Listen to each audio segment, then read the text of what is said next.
de la main de Dieu. Papa, merci pour ta parole et merci que tu es là pour nous parler.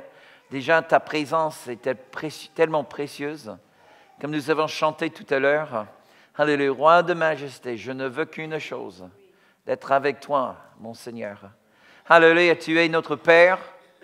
Alléluia, et aujourd'hui, tu nous ouvres les yeux pour que nous puissions te voir tel que tu es. Seigneur, tu enlèves les lunettes de nos blessures personnelles, nos handicaps personnels, particuliers, pour que nous te voyions vraiment tel que tu es en tant que Père. Alléluia, tu es là aujourd'hui pour nous révéler ton cœur de Père, pour nous montrer à quel point vraiment nous sommes les aimés de Dieu. Alléluia. Donc, parle à nous par l'Esprit Saint, donne-nous révélation et que ta parole pénètre nos cœurs avec une telle autorité qui nous transforme de plus en plus à l'image de notre Seigneur Jésus. À lui l'honneur et à lui la gloire. Alléluia. Tout le monde dit Amen. Amen. Je vous invite à tourner à Luc chapitre 16. La semaine dernière, nous avons commencé une mini-série sur la restauration du cœur du Père. Dans notre assemblée, on a parlé depuis des années au sujet du cœur du Père. Mais là, on est comme vous avez vu dans le clip vidéo, juste avant que j'ai pris le podium, vous avez vu que cette année, le thème, c'est l'année de la restauration. Il y a plein de choses que Dieu veut nous restaurer. Il a parlé de 4 choses en particulier qu'il veut, qui deviennent pour nous un peu les marqueurs au cours de l'année. Mais j'aimerais vraiment vous encourager chacun de dire, écoute, cette année, c'est une année de restauration pour moi. Peut-être tu as perdu certaines choses. Peut-être tu as l'impression que le diable a volé certaines choses dans ta vie. Ben, cette année, depuis septembre jusqu'au prochain septembre, cette année est une année de restauration. Alléluia. J'aime bien le verset dans les Proverbes qui dit que ce que le voleur vole, il doit restaurer 7 fois. Et Jésus, en parlant du diable, a dit il ne vient que pour voler. Il est un voleur, le diable. Il ne peut rien inventer de lui-même. La seule chose que possède le diable, ce sont des choses qu'il a volées du peuple de Dieu. Hello. Et peut-être il t'a volé quelque chose. Qu'est-ce qu'il t'a volé? Okay. S'il a volé quelque chose, il doit le restaurer 7 fois. Alléluia. C'est pour ça que j'aime tant l'histoire de Job. Vous savez que le livre de Job n'était pas écrit qu'à partir de la captivité babylonienne. Lorsque les enfants de Dieu étaient en Babylone, ils attendaient la restauration de la promesse de Dieu, mais il semblerait que la promesse tardait. Ils se disaient, mais quand est-ce que Dieu va vraiment nous restaurer? Quand est-ce que Dieu va nous permettre de rebâtir le temple, etc. Et peut-être même Dieu t'a donné des promesses et tu dis, mais quand, Seigneur? Quand, Seigneur? OK, tu m'as donné une promesse. Ça fait longtemps depuis que je crois à la promesse. Ça fait au moins 5 minutes. Mais quand, Seigneur? Quand, Seigneur? Ah oui, c'est la génération du micro-ondes, n'est-ce pas? On prie, 30 secondes plus tard, Seigneur, allez, vite, j'ai rendez-vous. OK? Ben, je crois que entre la première fois où Dieu a parlé à Abraham jusqu'au jour de la naissance d'Isaac, je crois qu'il y a à peu près 75 ans. Il s'appelle le père de la foi. Alléluia.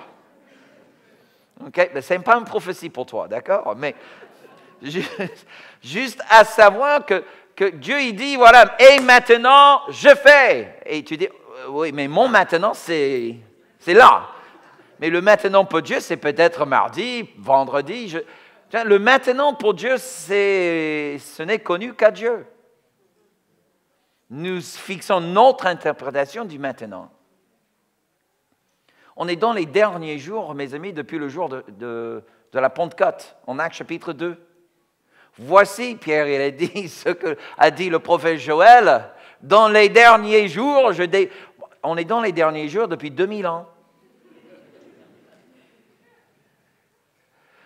Okay? Maintenant, les prédicateurs disent, oui, on est dans les dernières heures des derniers jours. Okay, oui, mais ça revient au même. D'un point de vue émotionnel pour moi, ce n'est pas vraiment une consolation. Des dernières heures, des derniers jours.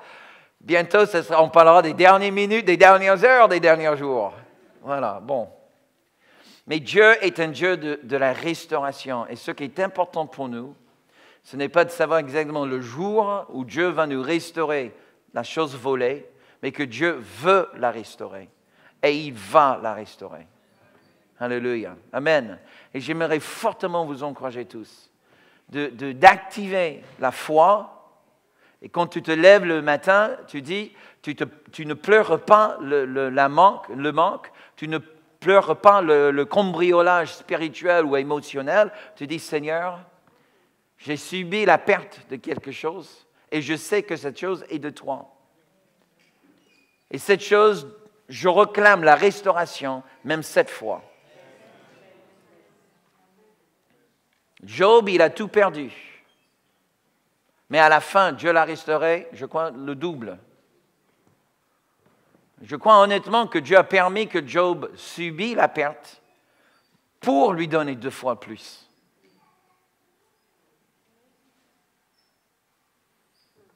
Et parfois, mes amis, je suis convaincu, parfois on passe par la perte de quelque chose parce que Dieu, il a quelque chose de mieux. Il veut augmenter ou il veut changer ce qu'on a.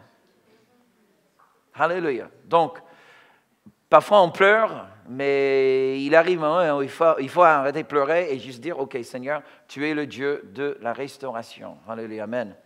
Et une des plus grandes de toutes les choses que Dieu veut nous restaurer, ce que j'appelle le cœur du Père. Le cœur du Père. Vous savez que souvent, quand on prie pour les gens, on dit, oui, Seigneur, tu vas révéler ton amour du Père. Et puis tout de suite, pouf, la personne met les freins, il braque, il dit, oh, ne me parle pas du Père. Mon Père était horrible, il m'a abusé, il a fait ceci, il a fait cela. Il y a un énorme blocage, surtout dans le peuple de Dieu, au sujet du cœur du Père. Et c'est pour ça que Dieu veut, il tape sur comment dirais-je, l'endurcissement du cœur, sur cet extérieur endurci. Alléluia, parce qu'il veut pénétrer dans la profondeur de l'âme. Dans cet endroit où on ne veut pas parler, on ne veut même pas dévoiler cette partie de l'âme où on était déçu, on était blessé, on était je ne sais pas quoi, démoralisé, et tout le reste, et toute la compagnie, mais c'est là où Dieu veut aller. Et c'est dans les fondements de qui nous sommes. Dieu veut aller et il veut reconstruire.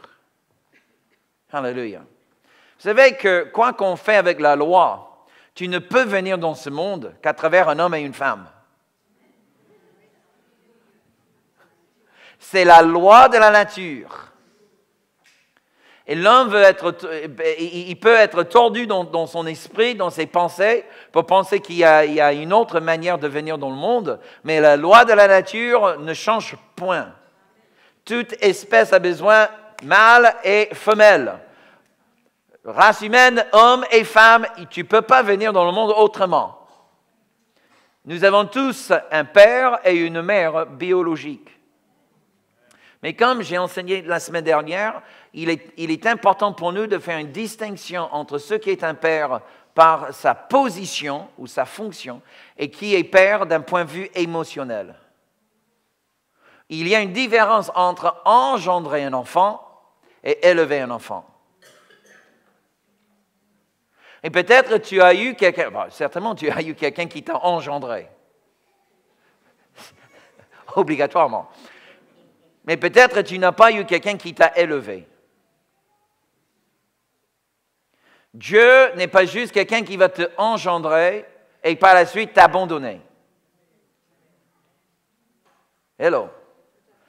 Il est Père qui t'engendre, mais qui t'élève aussi. Et c'est ça ce que nous allons voir à travers cette merveilleuse histoire que vous connaissez en tant que l'histoire du Fils prodigue. Et je vous propose qu'on le lise. Nous sommes en Luc chapitre 15 et et on va commencer le verset 11 jusqu'à la fin de verset 32.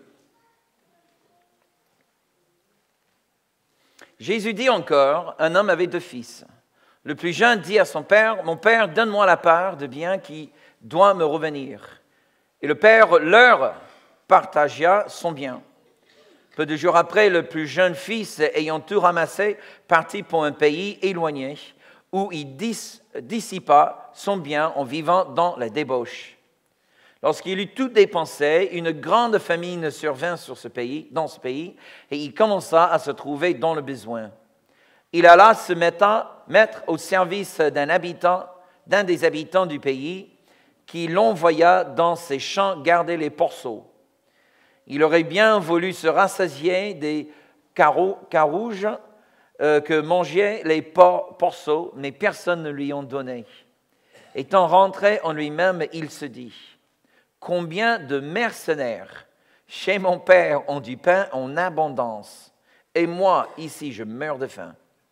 Je me lèverai, j'irai vers mon père, et je lui dirai, « Mon père, j'ai péché contre le ciel et contre toi. Je ne suis plus digne d'être appelé ton fils. Traite-moi comme l'un de tes mercenaires. » Verset 20. Et il se leva et alla vers son père. Comme il était encore loin, son père le vit et le fut ému de compassion. Il courut, se jetait à son cou et le baisa. Le fils lui dit, « Mon père, j'ai péché contre le ciel et contre toi. Je ne suis plus digne d'être appelé ton fils. » Mais le père dit à ses serviteurs, « Apportez vite la plus belle robe et l'en revêtez. Mettez-lui un anneau au doigt et ses souliers aux pieds. Amenez le veau gras et tuez-le, mangeons et réjouissons-nous, car mon fils, que voici, était mort et qui est revenu à la vie, il était perdu et il est retrouvé. » Ils commencèrent à se réjouir. Verset 25. Or, le fils aîné était dans les champs. Lorsqu'il revint et approcha de la maison, il entendit la musique et les danses. Il appela un des serviteurs et lui demanda ce que c'était. Ce serviteur lui dit, « Ton frère est de retour, et parce qu'il l'a retrouvé en bonne santé, ton père a tué le veau gras. »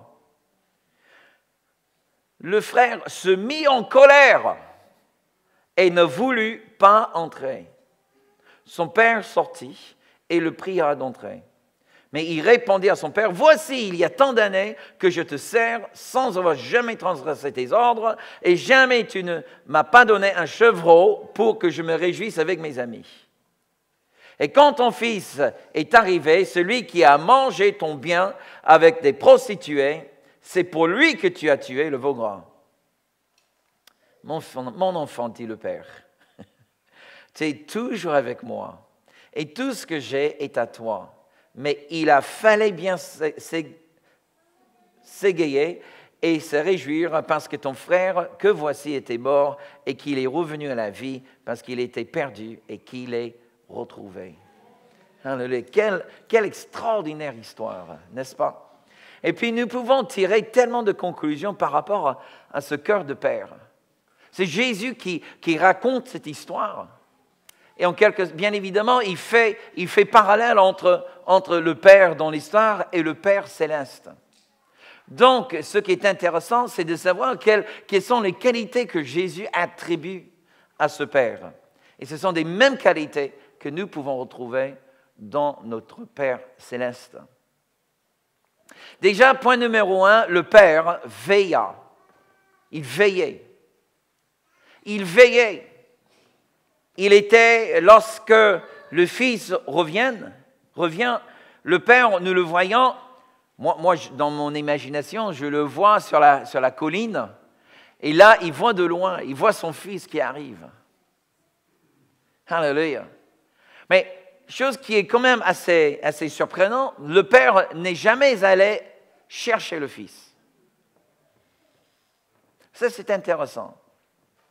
Il attend le retour de son Fils, il veille, il regarde, il a toujours un œil à l'horizon, mais il ne va pas quitter le chez-soi pour aller chercher le Fils. Et pour moi, c'est absolument fondamental. Pourquoi? connaissez le parabole où Jésus parle du bon berger qui laisse les 99 pour aller chercher la brebis égarée. Il y a une énorme différence, frères et sœurs, entre un rebelle et une brebis perdue par accident. Grande différence. Lorsque quelqu'un veut, de son plein gré, quitter le Seigneur et aller faire son truc à sa sauce, ça c'est la rébellion, et Dieu ne quitte pas, il ne va pas chercher la personne. Il va attendre à ce que la personne vienne à lui-même, et de son plein gré, il se lève et il fasse le retour.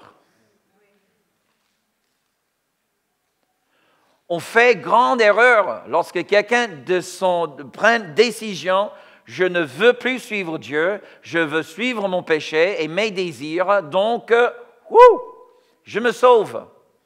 Et puis tout le monde court auprès, il faut prier, il faut jeûner parce que tel et tel vient quitter le Seigneur. Et je crois qu'en quelque sorte, on fait erreur. Maintenant, c'est différent lorsque quelqu'un, peut-être par la fatigue, la paresse ou d'autres choses, ou blessures, il s'égare petit à petit du troupeau. Là, c'est différent. Là, il faut se mobiliser, il faut aller à la recherche. Hello? Parce que il s'est égaré par accident.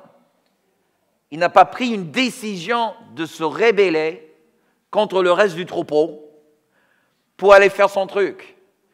Donc, parce que nous ne voulons pas que le petit agneau devienne le Big Mac pour le diable, on va aller, bien sûr, prier, intercéder, jeûner, faire tout ce que nous pouvons faire afin de récupérer la petite brebis.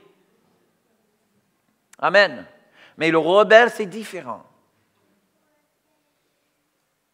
Vous vous souvenez, le prophète Balaam, ok?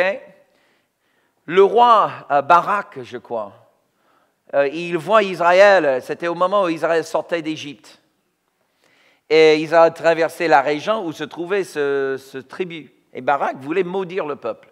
Donc, il appelle un prophète reconnu, Balaam, qui prophétisait au nom d'El Shaddai, le Dieu. Il appelle ce prophète. Ce n'était pas un hébreu, mais c'était un prophète. Il dit, viens et maudire ce peuple qui est mon ennemi. Et le prophète, il prie. Dieu, que veux-tu que je fasse? Dieu dit, ne va pas. Il dit au serviteur du roi, non, dis-lui, je ne viens pas. Le roi n'est pas content, c'est un bon commerçant, il renvoie les serviteurs avec double la récompense. Bon, Balaam, il prie une deuxième fois. Dieu, c'est 2 fois la récompense maintenant. Veux-tu que j'y aille? Dieu lui dit, ne va pas. Il dit au serviteur, dit au roi, non, je ne viens pas. Le roi, il ne prend pas non comme réponse, il renvoie une 3e fois ses serviteurs et dit, augmente encore la proposition. Je ne me souviens plus maintenant à quelle somme d'argent qu'il proposait, mais c'était une somme assez grand. Et Balaam, il prie une 3e fois, Dieu, veux-tu que j'y aille? Et Dieu lui dit, va. Je dis, mais attends, Dieu est-il schizophrène? Dieu est-il tenté par l'argent? Non, pas du tout. Il arrive un moment, mes amis, parce que Dieu, il a constaté que Balaam était, il était déjà engagé d'y aller. Il cherchait simplement une excuse d'y aller. Il ne cherchait pas la connaissance de la volonté de Dieu, il cherchait l'approbation de Dieu pour faire ce qu'il avait envie de faire.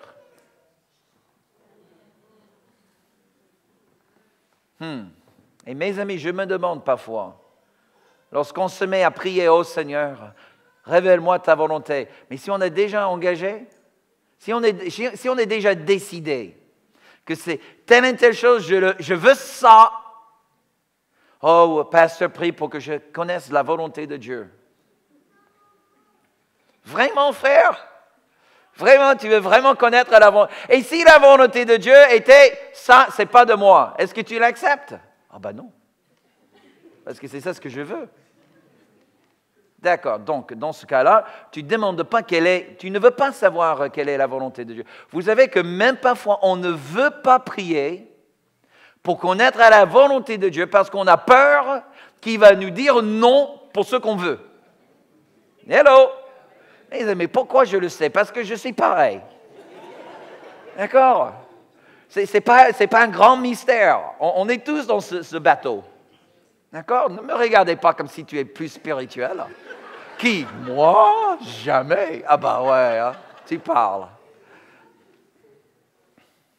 C'est pour ça que parfois Dieu dit, écoute, quand tu décides de revenir à moi, je serai là.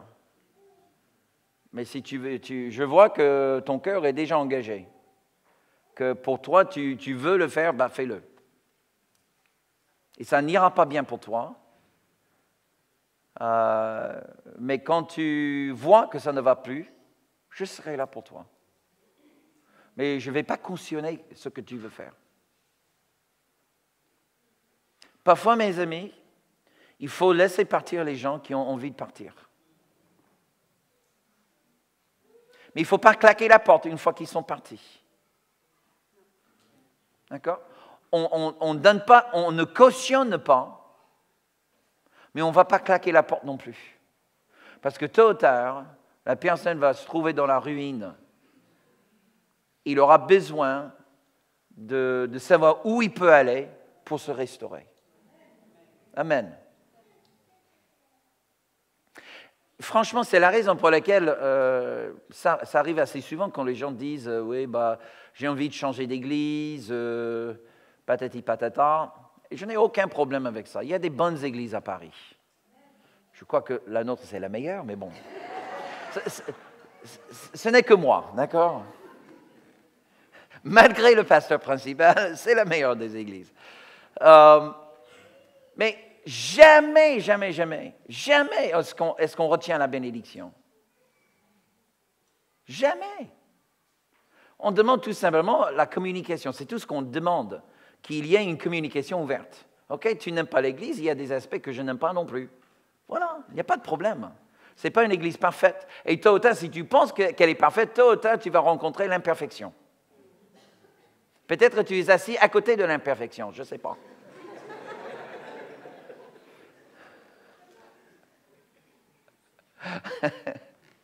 Non, mais ce que... Bon, bref, ok, je m'éloigne un peu trop. Donc, revenons. Père. Le Père, il nous laisse partir, mais il veille, il regarde. Il est toujours sur la colline. Il attend avec hâte notre retour. Malgré le fait qu'on est dans la rébellion, malgré le fait qu'on gaspille toutes les bénédictions de Dieu, Dieu n'est jamais un Dieu du rejet. Alléluia. Et il attend le jour où nous revenons. Point numéro 2. Dieu, il est généreux. Il est généreux, Dieu. Pour moi, c'est extraordinaire que la première chose que dit le fils prodigue, lorsqu'il est dans la disette et quand il est complètement brisé en tant qu'homme, il dit, mais combien, même les mercenaires, chez mon père, ils ont du pain en abondance.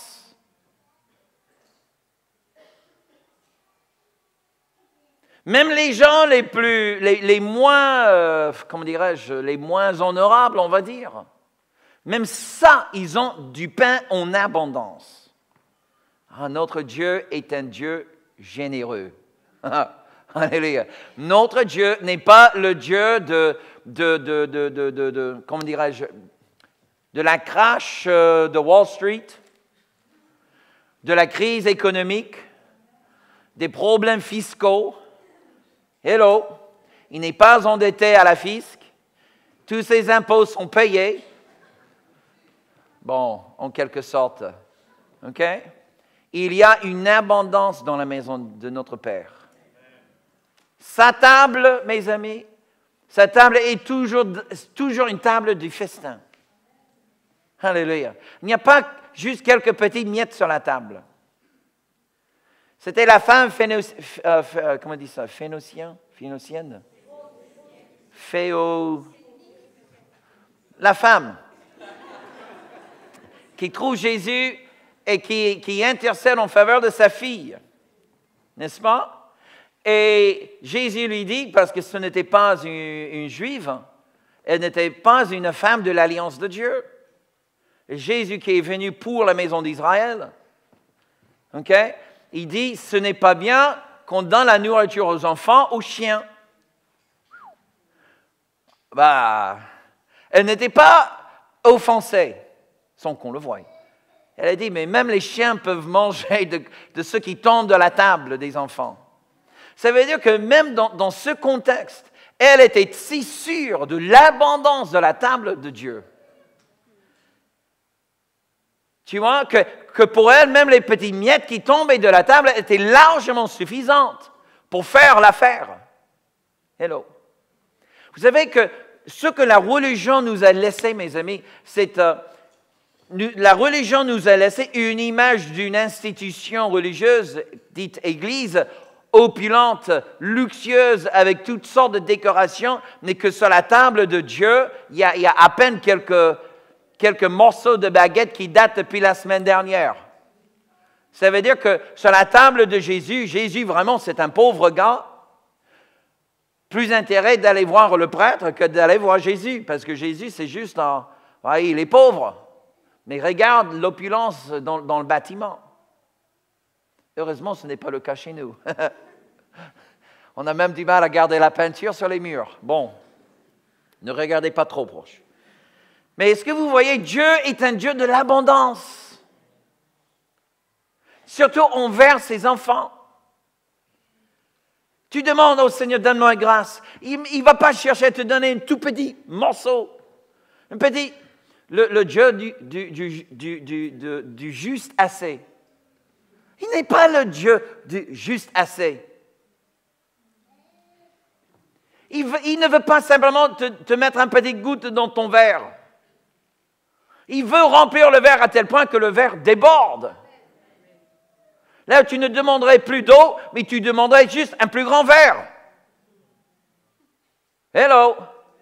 Est-ce que je parle à quelqu'un ce matin? Ça, c'est notre papa. Alléluia. Il dit, oh, Père, donne-moi un peu de force. Oui, mais il y a une telle quantité d'énergie, une telle quantité d'enthousiasme au ciel, une telle quantité de joie, mais on a une telle image, une image tellement petite et minuscule de Dieu, c'est comme si on le dérange.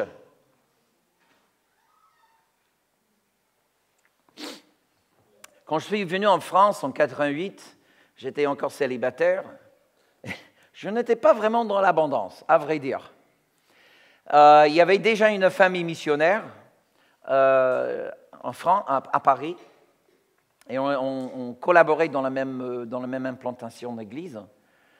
Et c'était un jeune couple, mais ils avaient déjà 4 enfants.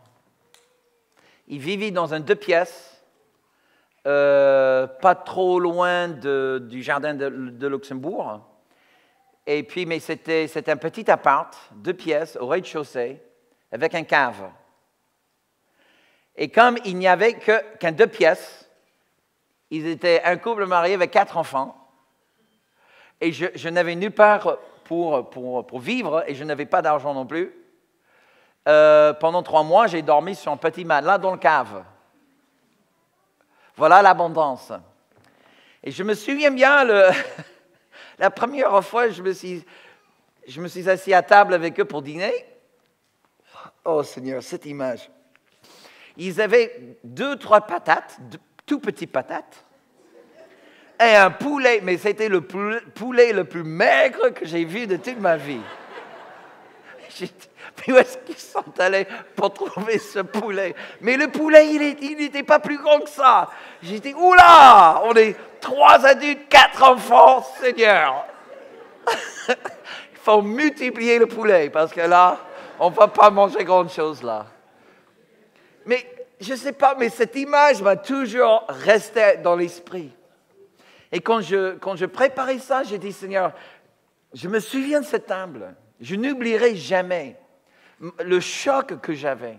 C'est là où je me suis rendu compte qu'ils n'ont pas beaucoup plus d'argent que moi, en fait. Je dis, comment on va survivre, Seigneur? Le lendemain, pour le repas de l'après-midi, j'avais tellement faim. Tellement faim. Et vraiment, j'avais quelques centimes à peine dans ma poche, rien pour acheter même un sandwich. Et je crois qu'ensemble, on a combiné nos petites pièces jaunes, moi et le pasteur. Et on est allé dans une petite épicerie. Bon, vous êtes des bons Français. Moi maintenant, je suis un moyen Français. Mais à cette époque-là, pas du tout. Hamburger, hot dog et tarte aux pommes. Hein, c'était moi. Et là, le gars, il achète un camembert. Mais l'un de ces camemberts très vieux. Tu vois, très coulant, quoi. Je n'avais jamais vu un camembert. Pour moi, le fromage, c'est ça ce qu'on sert sur le cheeseburger à McDonald's. C'est ça le fromage. Désolé, mais c'était comme ça. Je n'oublierai jamais quand il sort du magasin, c'est la seule chose qu'il a acheté pour manger. Oh, j'avais donné tous mes derniers centimes pour acheter un vieux camembert. Il ouvre on est sur le trottoir, il ouvre le paquet comme ça, il le déchire en deux, le fromage commence à couler partout, une odeur que j'ai trouvée absolument horrible. Il dit, tiens, mange ça. J'ai dit, quoi? J'ai dit, on va servir le Seigneur, voilà, on va sauver la France. Mon Dieu. Mais parfois, je me demande, quand on prie pour les chrétiens, parfois j'ai l'impression que notre image à la table de Dieu n'est que ça. Un rikiki, poulet maigre comme tout, et un vieux camembert qui était peut-être sur l'étagère depuis 3 mois. Je ne sais pas. Seigneur, si ça ne te dérangerait pas de me juste donner juste la crotte du camembert, et puis ça ira, quoi. Mais non, la table de Dieu est tellement dressée. Il n'y a même plus de place pour la nourriture. Ça tombe partout, la nourriture de Dieu. Alléluia. Il est généreux, notre papa. Il est vraiment généreux. Et la chose qu'il aime plus au monde, c'est de donner à ses enfants. De donner à ses enfants. Plus tard, quand Catherine et moi, on a décidé de commencer à mettre au monde les enfants, les finances étaient toujours une lutte, parce qu'on avait pris une décision de ne pas recevoir un salaire ici. Et crois-moi, surtout au début de leur vie, c'était oula. Quand on était mariés, on n'avait pas assez d'argent pour acheter un frigo. Donc on a mis simplement certaines choses au bord de la fenêtre, à l'extérieur. Le problème, c'est que parfois, on retrouvait la mayonnaise 3 Bon, bref. Oui, c'était moi, désolé. Je confesse. Mais j'ai dit, Seigneur, je ne veux jamais dire à mes enfants, on ne peut pas avoir ça parce qu'on n'a pas assez d'argent. Je ne veux jamais laisser cette image à mes enfants. Je veux que mes enfants me voient comme un homme généreux, toujours prêt à leur redonner. Je ne sais pas si j'ai réussi, je vais leur poser la question après le culte. Alléluia. Mais Dieu est fidèle et il est généreux. Ton papa céleste, il est généreux, il n'est pas feignant. Vous savez, Romains 2, chapitre 2, verset 4, nous dit que c'est la bonté de Dieu qui nous pousse vers la repentance. C'est la bonté de Dieu qui nous pousse vers la repentance. Ce n'est pas sa déception. Ce n'est pas sa colère. Ce n'est pas cette « Oula, mon père, il va me tuer quand il voit ce que j'ai fait ». Non, c'est sa bonté. Une autre traduction utilise le mot « bienveillance ». C'est la générosité de Dieu qui nous pousse. Il est tellement bien envers moi, je ne veux pas pécher. Hello. Parce qu'il est si bon. Il n'a pas grondé son fils. C'est remarquable. Il n'y a aucun grondage dans cette histoire. Grondement, grondage, gronder, grandissement, grandège. Il n'y a aucune expression de colère. ni déception. Vous ne trouvez pas ça remarquable? Quand je suis au magasin et j'essaie d'observer toujours les parents et leur manière de faire avec leurs enfants, mais c'est toujours « Ah, je vais me fâcher! Attention! Je vais me fâcher! » Waouh! Je n'ai jamais fait ça à mes enfants. Jamais! Dieu ne le fait pas avec nous. Pourquoi je le ferais avec mes enfants? Leur menacer de violence. On se croit où? Dans un zoo. On peut-être, vous savez que parfois même je vois les gens traiter leurs chiens mieux que la manière de traiter leurs enfants. C'est horrible. On va lutter pour protéger la baleine, mais on va abuser nos enfants. Alors mes amis, on vit dans un monde complètement... OK, numéro 3, il faut que j'aille un peu plus vite. Numéro 3. Oui, parce que j'ai 25 points.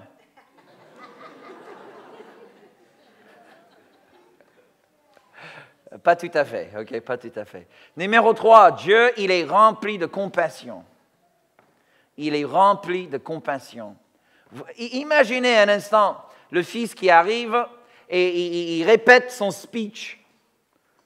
On fait la même chose quand on veut éviter la confrontation, mais on sait que la confrontation est inévitable maintenant. Il va falloir que je vienne face à quelqu'un qui certainement j'ai déçu. Donc, je répète. OK? Je travaille la tonalité pour être sûr que je vais dire les choses juste correctement. Il est dans son speech, le fils. Mais le père, il s'en fiche complètement du speech. Ce qui intéresse au père, c'est le cœur. Et de retrouver son fils qui était mort aux yeux de son père. Donc, la Bible dit qu'il est ému de compassion. Il est ému de compassion. Dieu, quand il voit son fils, wouh! Et là, le père court. Alléluia. Ah, j'aurais voulu voir, j'aimerais peut-être demander à Steven Spielberg de mettre ça en film. Alléluia. Mais juste cette image de voir le père en train de courir, de toute sa force, il court vers son fils. Tellement il est ému de compassion. Je vois même quelques larmes qui commencent à couler des yeux du père. Le fils, il ne regarde même pas, il a les yeux baissés, et puis parce qu'il est dans son speech, OK, dès que je vois mon père, OK, ça ira. Mais le père, il voit son fils, les yeux grands ouverts, le cœur, il pleure, il court, et quand il trouve son fils, la Bible dit, il se jette sur son fils. Ça, c'est la compassion. Et encore une fois, parfois, quand je vois les gens qui viennent, qui se répandent de quelque chose, j'ai l'impression que pour eux, ils ont peur que leur Père Céleste est simplement indifférent. Peut-être il n'est pas rempli de colère, mais il est indifférent. Il ne me voit même pas. Hello? Peut-être on est tellement focalisé, comme le vice-pour dire, tellement focalisé sur notre prière de repentance, on oublie de lever les yeux et regarder l'attitude du Père. Parce que lui, il est content de nous retrouver. Le Fils ne courait pas, mais le Père courait de toute sa force. Alléluia. Alléluia. Ça, c'est ton Père céleste. Vous savez, le diable veut te convaincre qu'il n'est pas comme ça. Qu'il est fâché avec toi. Qu'il n'est pas content avec toi. Qu'il va te donner une bonne claque pour que tu n'oublies jamais comment tu as fait. Mais notre Père, il n'est pas comme ça. Il n'est pas du tout comme ça. Il ne gronde pas. Il n'a pas repris le Fils. Il n'a pas dit à son Fils, rentre dans ta chambre, je ne veux pas te voir pour quelque chose. Écoute, ça fait déjà des années depuis qu'il ne l'a pas vu. Faisons la fête, dit le Père. Mais je suis aussi convaincu qu'il a constaté aussi que la repentance était sincère, quand même. Alléluia.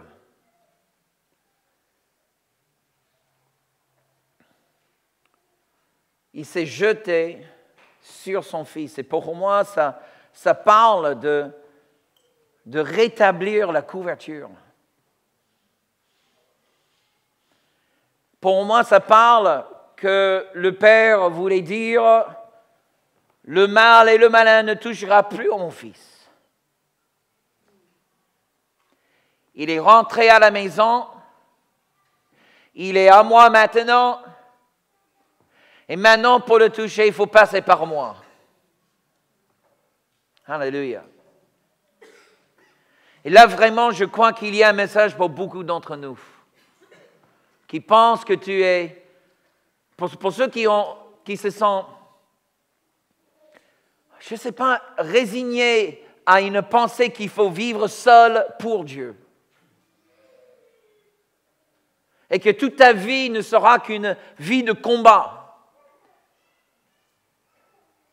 Constamment affligé par le diable, n'ayant aucune protection divine, mais c'est toi qui dois faire bonne figure, bonne face à l'ennemi, et il faut que tu le fasses. C'est presque comme si nous devons protéger Dieu. Hello. Rien n'est plus loin de la vérité. Encore une fois, c'est un mensonge que le diable a semé dans nos pensées, que nous devons en quelque sorte protéger Dieu. Dieu n'a pas besoin de protection, frères et sœurs. Quand tu es face à un athée et il ne veut juste simplement hurler les insultes sur ton Dieu, ne t'inquiète pas. Dieu n'a pas besoin que tu prennes sa défense. Amen. Dieu n'est pas là en train de se frotter les mains. Oh non, qu'est-ce qu'on va faire? Il y a un athée sur la terre.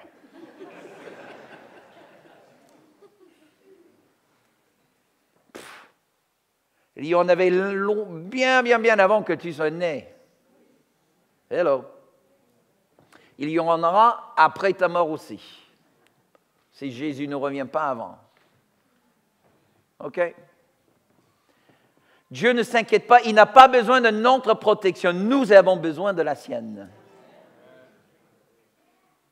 Alléluia, de se retrouver dans ses bras. D'être si proche, on ressent le battement de son cœur. Et on se lève le matin et on passe la journée, on se couche le soir, sachant qu'on est enveloppé de ses bras. Et ça n'a rien à voir avec ce qu'on a fait. C'est tout à faire avec ce que lui, il a fait pour nous. Alléluia. C'est un Dieu de compassion, un Père de compassion. Et puis, il a embrassé son Fils. Il a embrassé son Fils. Et pas juste une fois, ce n'était pas juste le petit « bonjour » ou même le 4. J'appelle ça les bises ping-pong.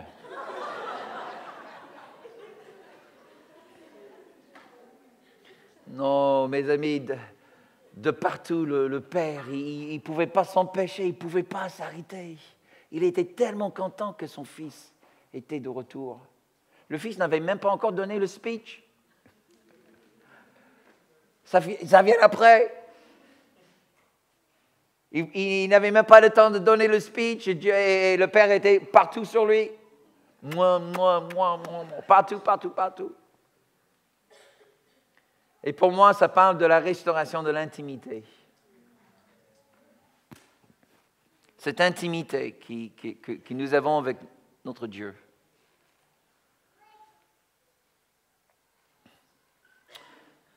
Quatrième point que j'aimerais soulever, et peut-être il va falloir terminer là.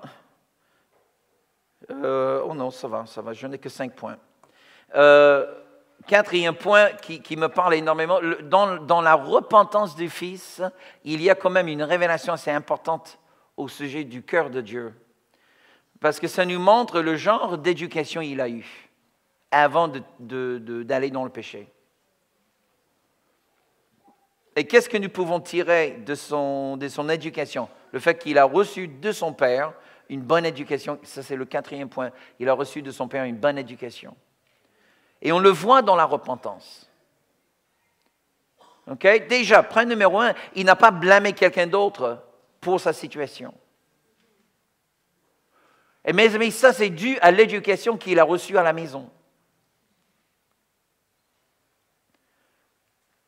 C'est la raison pour laquelle aujourd'hui, comme on n'a pas eu de bonne éducation, en général, quand on est dans l'erreur, on cherche toujours à blâmer quelqu'un d'autre pour minimiser la culpabilité. Pas le Fils. Il est dit, il s'est revenu à lui-même et il s'est dit, personne ne l'y a obligé, cette confession. Cela est venu de lui-même. J'ai péché contre quoi en premier? Le ciel. J'ai péché contre le ciel et contre mon Père. Deux choses. D'où vient cette révélation? Ça vient de son éducation. OK? Il ne doutait pas de l'amour de son Père. Je me lèverai et je retournerai. Et il n'a pas dit, et j'espère que mon Père m'accepterait. Il ne l'a pas dit. Je vais me présenter, non comme son fils, mais comme un mercenaire, comme un ouvrier, comme un serviteur. Voilà, tout ça, rien que ça, mais au moins pour pouvoir rentrer dans la maison de mon Père. Ça montre l'éducation qu'il a eue. Il ne doutait pas par rapport à son Père. Et lorsqu'il parle à son Père, il parle en toute humilité, sans aucune justification, sans donner aucune explication sur le pourquoi il a fait. Il a tout simplement dit, j'ai péché. C'est tout. Tu vois, et pour moi, ça nous montre vraiment le genre d'éducation qu'il a eu à la maison, qu'on n'a pas besoin de tout expliquer. On n'a pas besoin de dire, oui, mais ce jour-là, j'ai vraiment senti ceci, j'ai senti cela, et cette pensée m'est traversée l'esprit, et vraiment, j'ai senti vraiment inspiré par un chant et par le jeu vidéo que j'ai fait, et puis pas ceci, pas cela, etc. Non, non, non, non, non, non, non, j'ai péché. Hello, j'ai péché. Puis-je dire, mes amis, il faut qu'on arrête toutes les explications. Arrêtez d'exiger les explications. Et arrêtez de donner les explications. OK, parfois c'est nécessaire, mais dans la grande majorité des cas, ce n'est pas nécessaire, c'est simplement du blabla. OK, et on perd l'impact de ces trois mots, j'ai péché. C'est pas j'ai un problème. Hello. C'est pas ça va mieux, mais non, j'ai péché. Tu vois, c'est difficile pour vous de le dire. Est-ce que vous pouvez me montrer que vous savez le dire? J'ai péché. Tu vois, c'est pas si difficile que ça. Oui, mais parce que personne ne te pointe le doigt. Bon. OK, et puis finalement, est-ce que je peux avoir l'équipe de louange, s'il vous plaît? On va terminer avec cela et on va reprendre la prochaine fois que je prêche. Le frère aîné, il avait un problème avec cette fête. Même un grand problème. Il entend le bruit, il dit, mais c'est pas juste. OK? Mais j'espère que vous avez bien remarqué au début de l'histoire, lorsque le père a distribué l'héritage, il n'a pas distribué uniquement aux fils prodigues. Le texte nous a dit, il leur a donné l'héritage. Ça veut dire que le fils aîné a reçu le sien aussi au même temps. Ça veut dire que le père est juste, il n'a pas de préféré.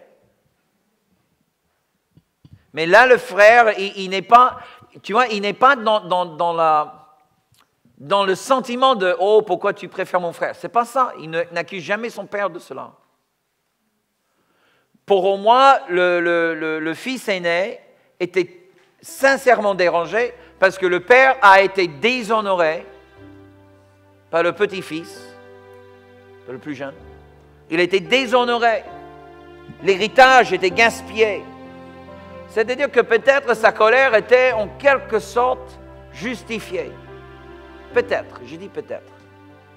Ce n'est pas l'objectif de ce dernier point.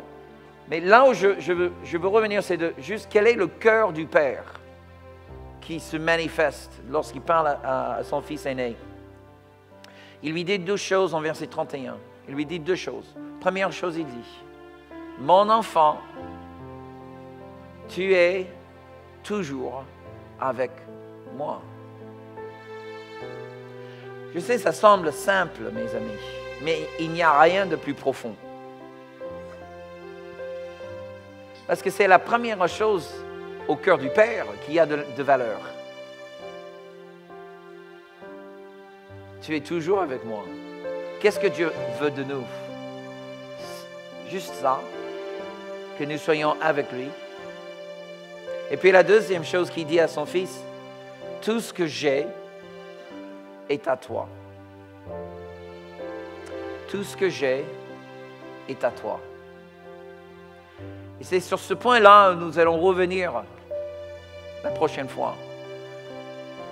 Qu'est-ce que le Père? Qu'est-ce qu'il a, le Père? Qu'est-ce qu'il possède, le Père? Qu'est-ce qui lui appartient? Oui, tu dis l'amour, ok, très bien. Quoi d'autre? La joie, ok. Mais réfléchis d'une manière plus matérielle. Qu'est-ce qui lui appartient, Père, le Père? Tout, mais tout inclut quoi? Je vais vous faire réfléchir un petit peu, ok? On est à l'église, mais on a le droit de réfléchir quand même. OK? Pensez juste un instant au royaume céleste.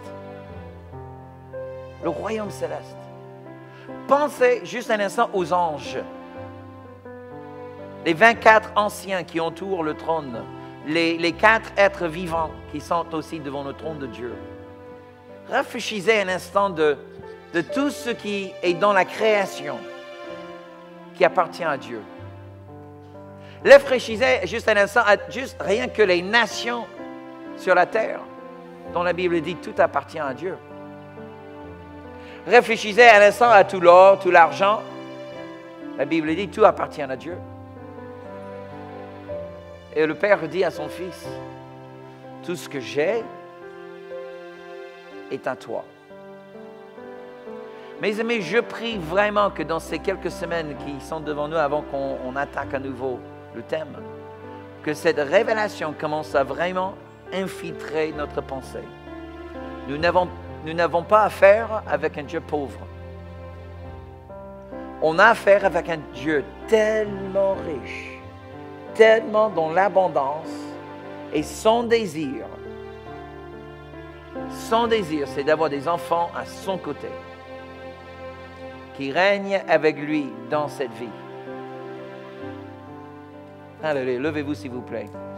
Quelle est l'image de Dieu qui est à changer au fond de toi?